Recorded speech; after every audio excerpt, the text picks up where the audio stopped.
Hi, I'm Omari McQueen. This Easter school break, I'm working with Knorr as part of their taste tribe. I've been cooking up some friendly family veggie meals using Knorr zero salt veggie stock cubes. I love cooking with and for my family. It's so much fun and it's the perfect activity to do during the Easter holidays. Today I'm making a sweet potato jacket with soybeans for my siblings. Let's get into it.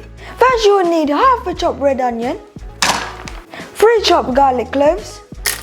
Now with my preheated oil, I'm going to saute this down until it's golden brown. See you after it's done.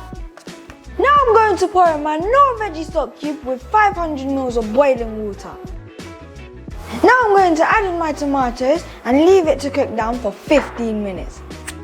Now that's cooked, I'm going to add my already soaked and boiled soya beans. And I'm going to leave this to cook down for 25 minutes. Now that's cooked, I'm going to add my soya beans to my already baked sweet potato jacket. Try my recipes out with your family. You can get your Knorr salt-free products online at Boots and in other supermarkets. See below for more info.